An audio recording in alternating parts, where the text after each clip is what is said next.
अर्चना Hindi classes में आप लोगों को आज हम बोर्ड परीक्षा 2024 में जो 22 फरवरी को हुई थी, इसमें सामान्य हिंदी कक्षा 12 की जो परीक्षा है प्रश्न पत्र, उसे आज मैं हल करवाऊंगी। थोड़ा लेट हो गया था, अस्वस्थ होने के कारण मैं समय से कक्षा नहीं दे पाई, इसके लिए मैं क्षमा चाहती हूँ आप लोगों से।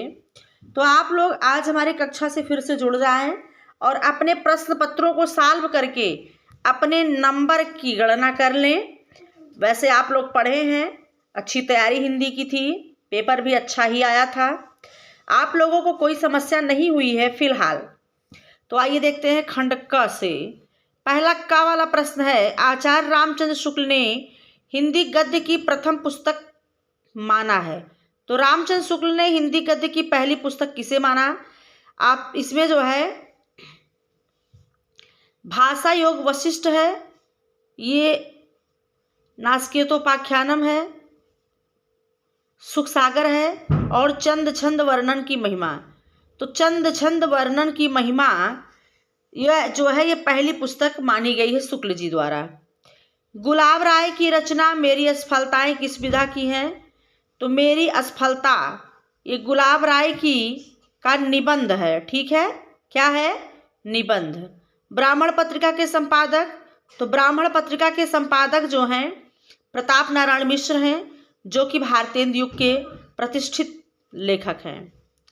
हजारी प्रसाद द्विवेदी का उपन्यास, तो इसमें जो है पुनर्नवा, ये हजारी प्रसाद द्विवेदी का उपन्यास नहीं, उपन्यास पूछ रहा है तो पुनर्नवा त्यागपत्र, जैनेन्द्र की रंगभूमि जो है उनकी क्या कहते हैं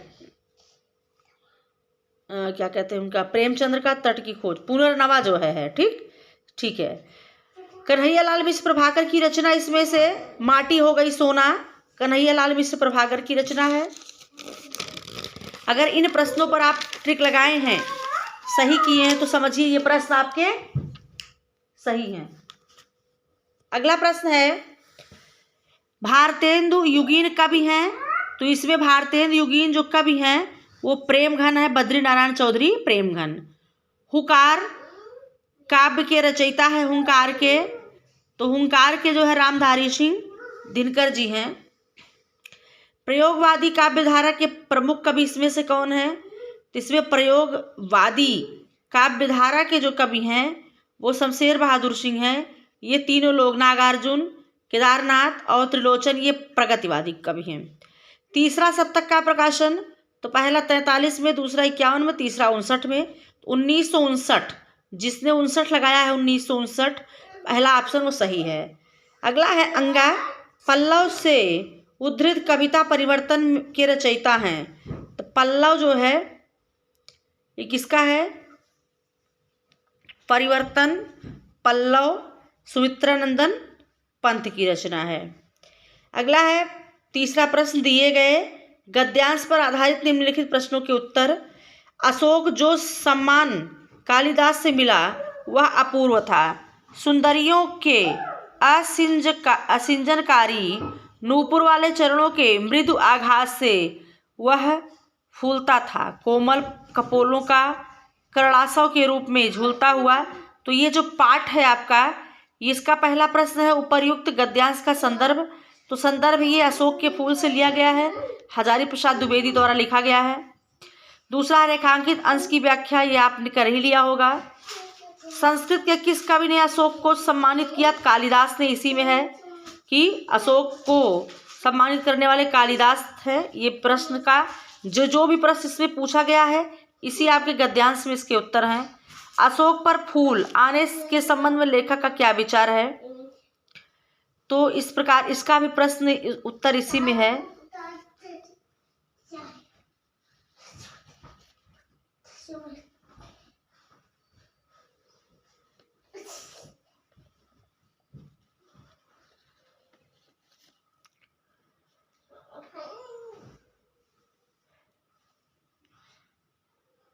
यही सुंदरियों के असिंजनकारी नूपुर वाले चरणों के मृदु आघात से वह फूलता था, यही इसका आंसर है।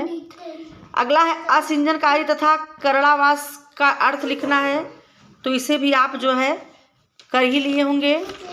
अगला प्रश्न है, ये निंदा रस पाठ से है।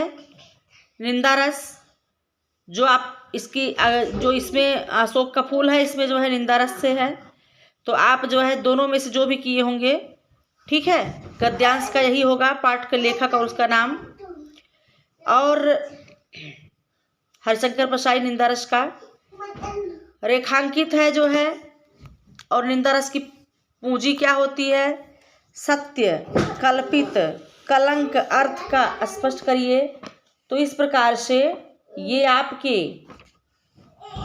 जो प्रश्न हैं, ये आपके गद्यांश से है। और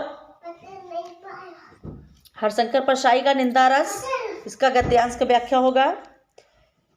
रेखांकित अंश की व्याख्या, निंदा रस की पूंजी क्या होती है? निंदा कुछ लोगों की पूंजी होती है। निंदा किसकी पूंजी होती है? कुछ लोगों की। इसका उत्तर है सत्य, कल्पित, कलंक। कथा का अर्थ क्या है?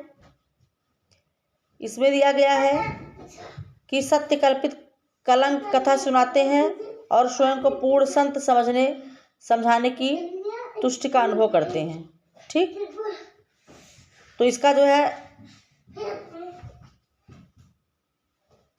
अर्थ लिखना है, कलंक कथा सत्य कल्पित का कुछ लोगों की प्रतिष्ठा के पर आधार क्या होता है? तो यही है, कुछ लोगों का प्रतिष्ठा का आधार होता है स्वयं को पूर्ण संत समझाने की तुष्टि का अनुभव करना।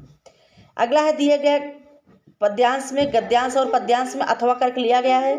तो पहला गद्यांश आपका अशोक का फूल अशोक का फूल है, क्या कहते हैं, हजारी प्रसाद का। दूसरा निंदा रस है, हरिशंकर प्रसाई का। तीसरा है मेरे, अगला प्रश्न चौथा, मेरे प्यारे नव जलद से कंज से नेत्र वाले, जाके आए न मधुबन से और न भेजा संदेशा। ये जो है आपकी ये जो पद्यांश है, ये आपका अयोध्या सिंह उपाध्याय हरिऔध के द्वारा लिखा गया पवन दूतिका से लिया गया है। इसके में भी 5 प्रश्न है। प्रस्तुत पद्यांश का संदर्भ, तो प्रस्तुत पद्यांश हमारी पाठ्य पुस्तक पवन दूतिका से लिया गया है हिंदी के। इसके रचयिता अयोध्या सिंह उपाध्याय हरिऔध है। पवन दूतिका द्वारा किसने किसको संदेश दिया? तो राधा ने संदेश दिया है हवा या पवन से कृष्ण के लिए। रेखांकित अंश की व्याख्या यही करना है, मेरे प्यारे नव जलद से कंज नेत्र वाले।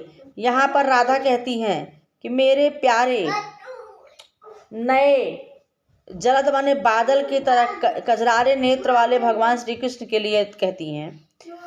सौंदर्य का वर्णन किस प्रकार किया गया है? प्रस्तुत गद्यांश में प्रयुक्त रस, यहाँ पर रस कौन सा है? श्रृंगार रस है। उसका स्थायी भाव रति है, ये देना है उत्तर है इसका। या तो इसको किए होंगे या इसको किए होंगे। मैं नीर भरी दुक्की बदरी, स्पंदन में चिर स्पंदन वशा, क्रंदन में आहत विश्व हंसा, नयनों में दीपक से जलते, पलकों में निर्जड़ी मछली। यह महादेवी वर्मा द्वारा लिखा गया उनके गीत नामक पाठ से लिया गया है। तो इसका संदर्भ यही होगा। इससे भी संबंधित 5 प्रश्न हैं। तो 5 प्रश्न आप इसी पद्यांश से ढूंढ करके आपको करना था। अगला प्रश्न है, निम्नलिखित में से किसी एक लेखक का साहित्यिक परिचय देना है। तो कक्षा 12 में मैंने पहले ही बताया था कि रचना लेखक का जीवन परिचय से ज़्यादा इसमें साहित्यिक परिचय पूछता है। तो साहित्यिक परिचय कोई जटिल नहीं है। साहित्य के क्षेत्र में लेखक की क्या उपलब्धियां रही हैं, क्या कार्य रहे हैं, उसी संबंधित इसमें जो है आपको लिखना है। हरिशंकर प्रसाई, हजारी प्रसाद, प्रोफेसर जी सुंदर रेड्डी। तो इसमें हरिशंकर प्रसाई, हजारी प्रसाद दोनों पढ़ाया गया था। आई होप आप लोग अच्छा किए होंगे। निम्नलिखित में से किसी एक कवि की साहित्यिक जीवन परिचय, यहाँ कवि पर है मैथिली शरण गुप्त को मैंने अपने जो है चैनल पे ही पढ़ा दिया था। रामधारी सिंह दिनकर और अज्ञेय पर, तीनों में से एक लिखना था 80 शब्दों में। अगला है पंचलाइट के उद्देश्य पर प्रकाश डालना है 80 शब्द में। पंचलाइट मैंने अपने चैनल पे भी पढ़ाया था, क्लास में पढ़ाया था। बहादुर कहानी भी मैंने एग्जाम के 2 दिन पहले बता दिया था। सार लिखना है, ठीक है, दोनों पढ़ाया गया था।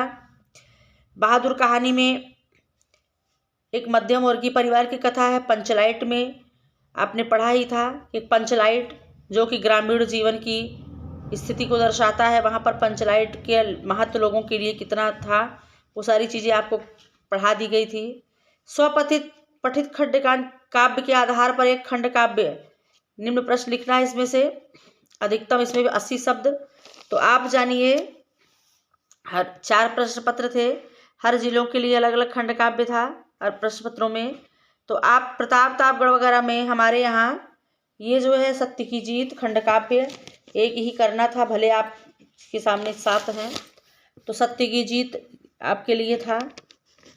सत्य की जीत खंड काव्य के आधार पर दुशासन का चरित्रण मैंने अच्छी तरह से पढ़ाया था। द्रौपदी का चरित्रण, दुशासन का चरित्रण, खंड काव्य का कथासार, दोनों में से एक प्रश्न आपको करना है इसमें से।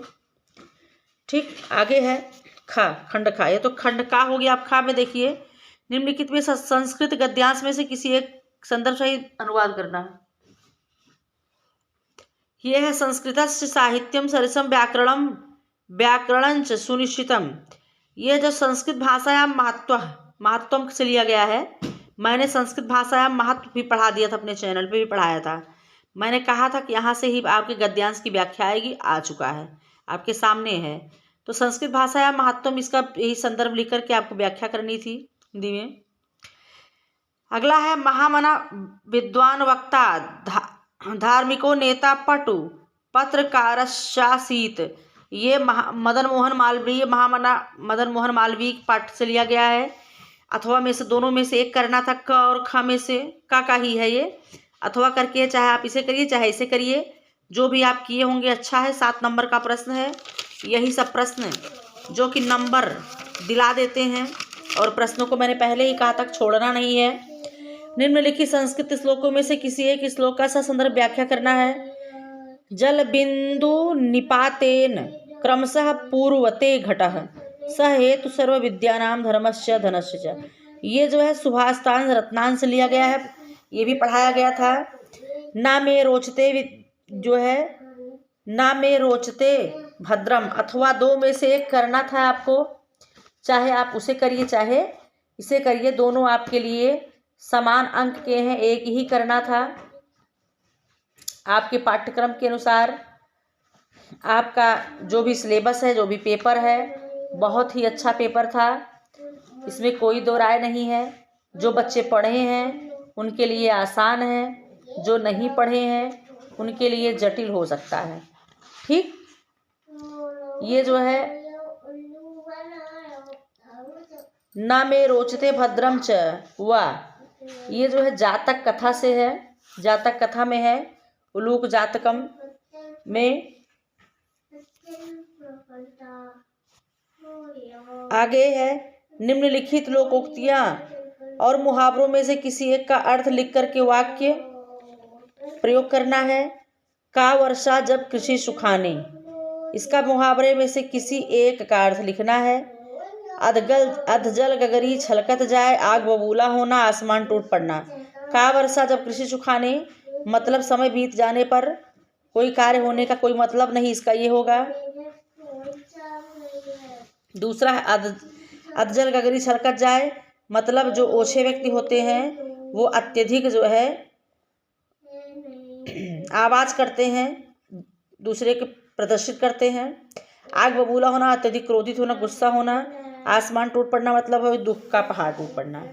अपठित गद्यांश है आधारित, इस पर जो है प्रश्न के उत्तर भी हैं। आज के कई वर्ष पहले गुरुदेव के मन में आया कि शांति निकेतन को छोड़कर कहीं अन्यत्र जाएं। तो यहाँ से गुरुदेव शब्द का प्रयोग किसके लिए किया गया है? रविन्द्रनाथ के लिए। गुरुदेव ने शांति निकेतन छोड़कर कहीं और रहने का मन क्यों बनाया? क्योंकि स्वास्थ्य बहुत अच्छा नहीं था।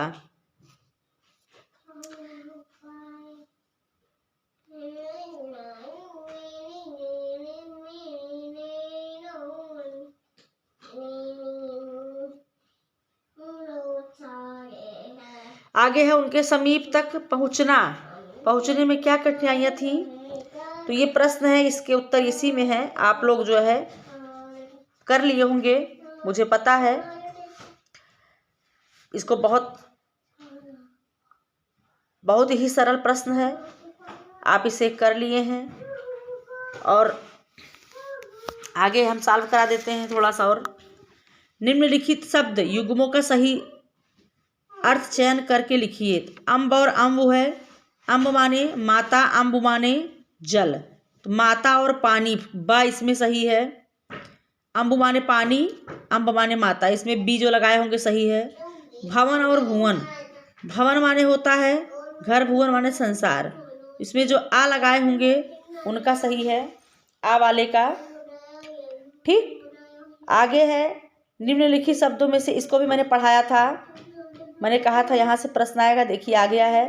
निम्नलिखित शब्दों में से किसी एक शब्द के अर्थ लिखना है। वारिद, द्विज और मित्र, तो वारिद माने होता है बादल, द्विज माने होता है ब्राह्मण, मित्र माने होता है दोस्त। शब्दों के अर्थ लिखना है। निम्नलिखित वाक्यांशों के लिए एक सही शब्द का चयन कीजिए, करके लिखिए। जिसका कहीं अंत न हो उसे कहते हैं अनंत।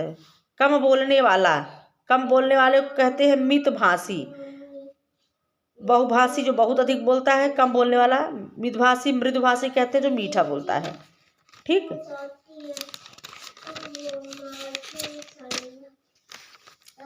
आगे निम्नलिखित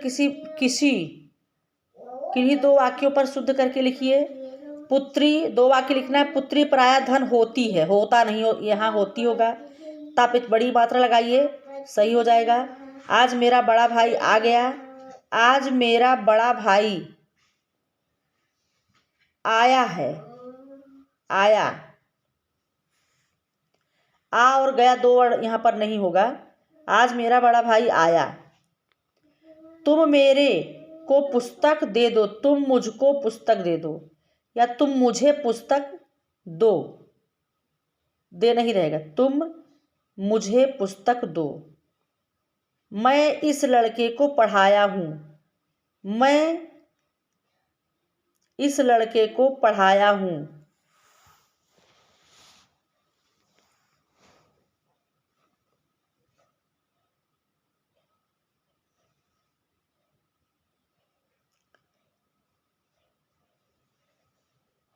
इस लड़के को मैं पढ़ाया हूँ, इसका शुद्ध होगा कि इस लड़के को मैं पढ़ाया हूँ। ठीक, अगला है करुण रस अथवा शांत रस का लक्षण बताते हुए उदाहरण लिखिए। तो करुण और शांत रस, रस मैंने 9 पढ़ाया था आप लोगों को।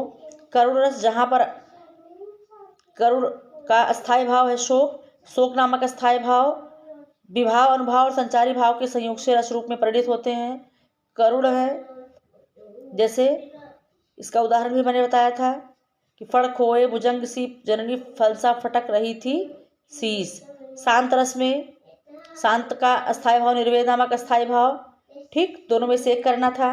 श्लेष अलंकार अथवा उत्प्रेक्षा, मैंने कहा था कि उपमा में अर्थालंकार में उपमा रूपक उत्प्रेक्षा पढ़ लेंगे, और इधर आप अनुप्रास, श्लेष और यमक पढ़ लेंगे तो आपका कल्याण हो जाएगा। तो श्लेष अलंकार भी आया, उत्प्रेक्षा भी, जो कर लिए हूँ। श्लेष में एक शब्द के अनेक अर्थ होते हैं, जैसे पानी, रहमन पानी राखिए, आपने किया होगा। अगला है उत्प्रेक्षा, जहाँ पर उपमेय में उपमान की संभावना हो। मनुमानो मन जन जानो यहाँ पर होता है इसमें कि सोहत ओढ़े पीठ पर श्याम सलोने गात, आपने किया ही होगा। चौपाई और दोहा में भी बताया गया था, जो मैंने आपको बताया था। आप लोग अगर मेरे चैनल को देखे होंगे, क्लास में जो बच्चे पढ़े हैं उनको पूरी तरह से राहत हुई होगी। कि चौपाई, मैंने कहा था कि दोहा, चौपाई, सोरठा, कुंडलिया, यही इतना पढ़ लीजिए बस। आपको इंटर में भी लोग घबराए थे बहुत सारे, जो है छंद को देख करके, कुछ नहीं, यहीं से आना है। चौपाई में 4 चरण 16 मात्राएं, और दोहा भी आया था कि 4 चरण, पहले और तीसरे चरण में 13 मात्रा, दूसरे और चौथे में 11 मात्रा। दोहा तो आपको पता है, श्री गुण चरण सरोज रज। तो छात्रावास की जीवन शैली विषय पर अपने मित्र को एक पत्र लिखना है। पत्र आया है कि आप छात्रावास में रह रहे हैं, अपने मित्र को अपने जीवन की शैली के विषय में कि आप क्या करते हैं, आपकी क्या दिनचर्या है, इस पर पत्र लिखना था। अथवा विद्यालय में खेल कूद की सामग्री की ओर ध्यान दिलाने के प्रधानाचार्य को एक प्रार्थना पत्र लिखना था।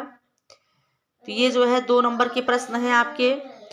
करुण रस अथवा शांत रस, श्लेष अथवा उपमेय, 2 नंबर के, 2 नंबर के, 2 2 4 2 3 6, और आपके पत्र जो है कितने नंबर के हैं, 6 नंबर के। आगे है निम्नलिखित में से किसी एक पर अपनी भाषा शैली पर निबंध लिखिए। भारत में कृषि क्रांति, भारतीय लोकतंत्र का भविष्य, विज्ञान वरदान या अभिशाप, विद्यार्थी जीवन अनुशासन के महत्व, मेरे प्रिय कवि लेखक। हमने क्लास में बताया था कि मेरा प्रिय कवि लेखक, ये भी लिखवाया था मैंने आप लोगों से।